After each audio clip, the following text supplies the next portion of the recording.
여러분 안녕하십니까. 9월 12일 화요일 넘치는 우리 교회 매일 묵상 시작하도록 하겠습니다. 오늘 본문 말씀은 열왕기상 4장 20절부터 34절까지 말씀입니다.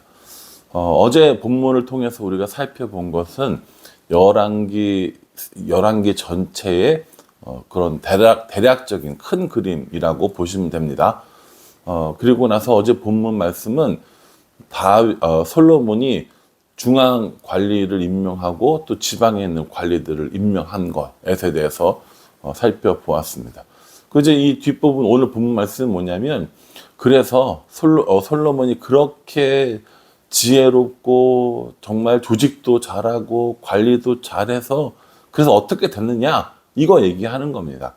오늘 이 본문 말씀의 20절 말씀 보면요, 이렇게 시작합니다.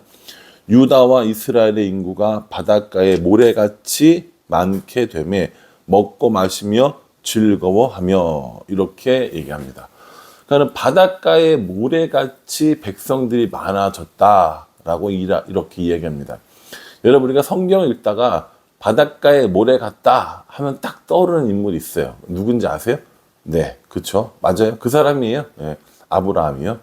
하나님께서 갈대아 우르에서 아브라함을 불러내시면서 아브라함에게 해주셨던 약속의 말씀이 하늘의 별과 같이 바다의 모래같이라고 이야기를 하셨습니다. 그러니까요, 이 이스라엘 백성들에게는 하늘의 별과 같이 바다의 모래같이라고 하는 건 최고 수준의 번성, 완벽한 번성을 의미하는 관용어구 같은 거라는 겁니다. 근데 오늘 솔로몬이 다스리는 그 나라, 지혜의 왕 솔로몬이 다스리는 그 나라를 향해서 뭐라고 얘기하냐면 바다에 모래같이 많다라고 얘기합니다. 근데 바다에 모래같이 많은 것뿐만 아니라 그 사람들이 다 뭐 하냐면 먹고 마시며 즐거워하더라, 이렇게 얘기합니다. 그냥 단순히 인구가 많은 것으로만 끝나는 게 아니라 그 모든 사람들이 먹고 마시며 즐거워했다라는 겁니다. 얼마나 사실은 이 좋은 세상이 된 거예요. 이제 그걸 얘기를 하는 거거든요. 하나님이 주신 지혜를 가지고 솔로몬이 나라를 잘 다스렸고 잘 조직을 했고, 이제 그래서 백성들이 잘 먹고 잘 살고 있다라고 이야기합니다. 21절에 보면요, 솔로몬이 그 강에서부터 블레셋 사람의 땅에 이르기까지 애굽에 미치기까지의 모든 나라를 다스림으로 솔로몬이 사는 동안에 그 나라들이 조공을 바쳐 섬겼더라라고 이렇게 이야기를 하고 있습니다. 그냥 뭐 백성들만 잘 사는 게 아니라 주변에 있는 나라들과도 잘 지냈다라는 겁니다. 조공을 바쳤다라고 하는 건 전쟁이 있지 않았다는 걸 의미하거든요. 전쟁하는 대신에 정기적으로 조공을 바침으로 인해서 평화로운 시기가 되었다, 전쟁이 끝났다라는 것을 이야기해주고 있는 것이죠. 여러분 생각해 보십시오. 다윗 시대에 얼마나 많은 전쟁을 했습니까? 내전뿐만 아니라 외부의 적과도 수도 없이 싸웠거든요. 그런데 이제 그렇게 싸웠던 외부의 적들이 조공을 바치고 내부에 있는 국민들과 사람들은 먹고 마시며 즐거워하는, 그야말로 태평성대의 시대가 도래했음을 우리에게 이야기해주고 있습니다.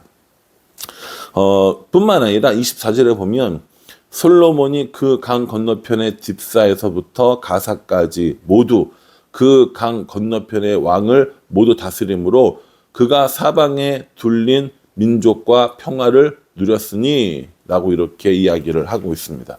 모든 민족들과 평화를 누렸다라는 거예요. 자신의 나라를 평화롭고 안정스럽게 다스린 것뿐만 아니라 주위에 있는 모든 나라들과도 평화롭게 지낼 수 있도록 이렇게 만든 왕이라는 겁니다. 그러니까 이 앞에 나와 있는 이 이야기는 뭐냐면 정말 한자성어 그대로 태평성대를 이루는 그런 시기를 보여주고 있다라는 겁니다. 뿐만 아니에요. 여기 보면 29절에 이렇게 이야기합니다. 하나님이 솔로몬에게 지혜와 총명을 심히 많이 주시고 또 넓은 마음을 주시되 바닷가에 모래같이 하시니 이렇게 이야기합니다. 바닷가의 모래가 한 번 더 나오죠. 근데 이번엔 뭡니까? 솔로몬이 가지고 있는 것들입니다. 지혜와 총명은 심이 많고 넓은 마음을 주시는데 어떻게 주셔요? 바닷가의 모래같이 넓은 마음을 주셨다라고 이야기합니다. 이게 이제 솔로몬의 왕국이 내부적으로도 또 외부적으로도 이런 태평성대를 누릴 수 있는 근본이었다라는 것을 이야기해주고 있는 것이죠. 하나님께서 지혜와 총명을 주셨고 넓은 마음을 주셨다라는 겁니다. 우리는 자기 개발 얘기 되게 많이 하거든요. 자기를 개발해야 된다. 그래서 지혜도 뭐 총명도 넓은 마음도 이런 거 되게 많이 합니다. 자기 개발서를 보면 어떻게 자기 개발을 할 것인가, 또 어떻게 마음의 평화를 누릴 것인가, 이런 거 많이 얘기합니다. 예, 뭐 틀린 말 아닙니다. 뭐 그런 방법을 사용해서 할 수도 있죠. 그런데 그 지혜와 총명과 마음의 평안과 넓은 마음의 그 근본은 하나님이 주신다라고 이야기하는 것이 성경의 말씀인 겁니다. 모든 진리가 하나님의 진리라고 여길 때 실력을 쌓아야죠. 마음의 평화를 누리기 위해서 애써야죠. 그런데 그것의 진짜 본질, 우리에게 지혜와 총명을 주시고 넓은 마음을 주시는 진짜 원인, 그 원인은 바로 하나님이다 라고 하는 것이 성경이 우리에게 주시는 가르침이라는 겁니다. 솔로몬이 그 가르침을 받았다라는 거예요. 하나님이 주시는 지혜와 총명은 심이 많았고 넓은 마음은 바다의 모래 같았다라고 이야기하는 겁니다. 저는 오늘 이 말씀을 읽으면서 나도 좀 이렇게 지혜와 총명이 심이 많고 넓은 마음이 바닷가 모래처럼이면 좋겠다라는 생각을 했습니다. 저는 솔로몬과 다르게 지혜와 총명이 매우 한정적이고 넓은 마음보다는 좁은 마음이 더 많은 사람인 것 같습니다. 그래서 이런 말씀을 보면 기도의 제목으로 삼아요. 소망이 됩니다. 하나님, 저에게도 지혜와 총명을 심히 많게 하여 주시고 바다의 모래 같은 넓은 마음을 주세요 라고 하는 이런 기도 제목이 생깁니다. 그래서 솔로몬에게 주셨던 것처럼 저에게도 주시면 좋겠습니다 라고 기도해야겠다라는 생각을 했고요.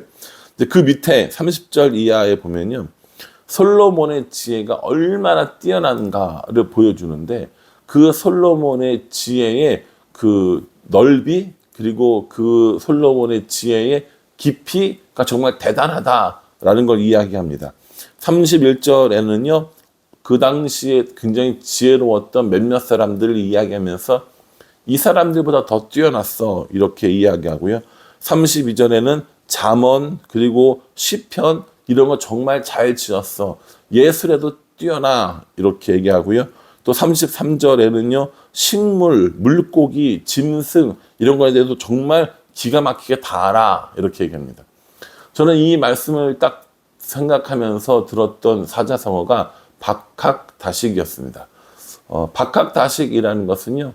학문과 식견에 뛰어나다라는 말인데요.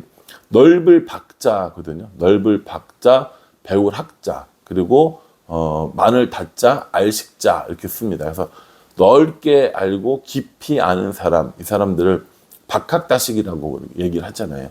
솔로몬이 그런 사람이었다는 거죠. 솔로몬은 태평성대를 이룬 왕이었습니다. 솔로몬은 박학다식한 사람이었습니다.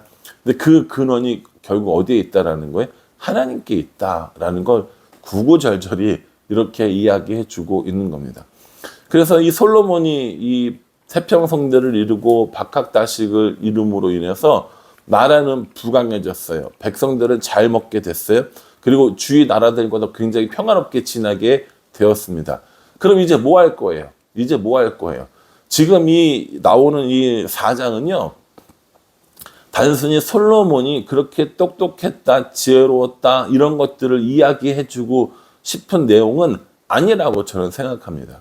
왜냐하면요, 지금 이 성경을 쓰면서 이 유대 역사들을 기록하면서 솔로몬이 똑똑하고 지혜롭고 주위 사람들 평화로웠다라고 하는 것들로 그냥 끝낼 수 있는데 이렇게 많은 이야기를 한 건 제 생각에는 결국 5장을 이야기하고 싶어서이라고 생각합니다.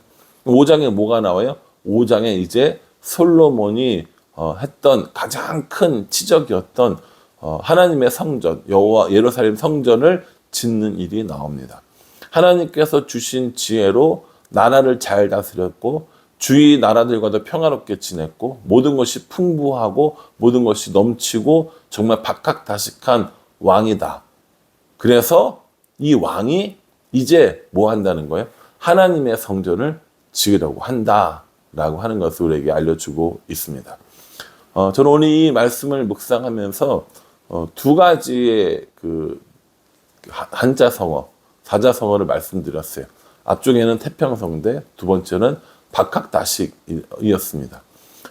이 태평성대와 박학다식 모두 근원은 어디라고요? 하나님이라고요. 그러니까 우리도 그렇게 태평성대를 구하고 박학다식한 삶을 구해야겠다라는 생각을 해봅니다. 오늘 이 본문 말씀을 읽으면서 제가 묵상한 게 뭐냐면, 나도 솔로몬처럼 이렇게 좀 넓은 공부를 좀 해봐야겠다라는 생각을 하게 되었습니다. 목회자들이 흔히 저지르는 실수 중에 하나가 너무 이렇게 너무 지엽적인 그런 지식들만 알고 있는 경우들이 있거든요. 저를 포함해서요. 저도 마찬가지입니다. 저도 제가 관심 있는 분야에 대해서만 알지, 여러 방면에 대해서 이렇게 알려고 하지는 않거든요. 오늘 이 말씀 보면서 여기 보면 뭐 식물도 나오고 뭐 노래도 나오고 이러고 나오잖아요. 그래서 여러 가지 분야들에 대해서 또 넓게 좀 알면 좋겠다라는 생각을 해보게 되었습니다. 왜냐하면요, 모든 것이 다 하나님의 것이기 때문입니다. 예술도 문화도 뭐 모든 것들이 다 하나님의 것인데 우리는 그런 것들을 다 가치 없다고 여기면 안 되는 거잖아요.